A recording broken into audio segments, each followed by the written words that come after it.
Hello guys, അപ്പം ഇന്ന് ഞാൻ എൻ്റെ കയ്യിലിരിക്കുന്നൊരു RC കാറാണ് ഞാൻ കാണിക്കാൻ പോകുന്നത്. അപ്പം ഇതാണ് ആ കാറ്. അപ്പം ഇതിൻ്റെ ടോപ്പ് സ്പീഡ് നമുക്കിന്ന് ചെക്ക് ചെയ്യാം. ഓക്കെ, ഗായ്സ്, ഞാനൊരു പാർക്കിംഗ് ലോട്ടിലാണ് സ്പീഡ് ടെസ്റ്റ് ചെയ്യാൻ വിചാരിച്ചത്. പാർക്കിംഗ് ലോട്ട് ഫുള്ള് ക്രൗഡഡാണ്. സോ ഈ റോഡിലാണ് നമ്മൾ സ്പീഡ് ടെസ്റ്റ് ചെയ്യാൻ പോകുന്നത്. അപ്പോൾ ഇതിൻ്റെ വീലിൻ്റെ നട്ടെല്ലാം ഒന്ന് മുറിക്കേണ്ടതായിട്ടുണ്ട്.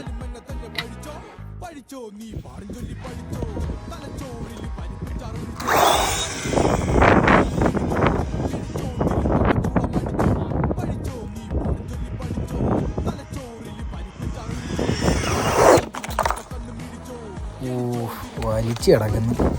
ഹലോ ഗായ്സ്, അപ്പോൾ ടോപ്പ് സ്പീഡ് റോങ് ആയിപ്പോയി. വണ്ടി ഇടിച്ച് വണ്ടിയുടെ ടയറോടഞ്ഞ് പൊട്ടിപ്പോയി. ഫ്രണ്ട് ബമ്പറും പോയി, ഫുള്ള് പോയി.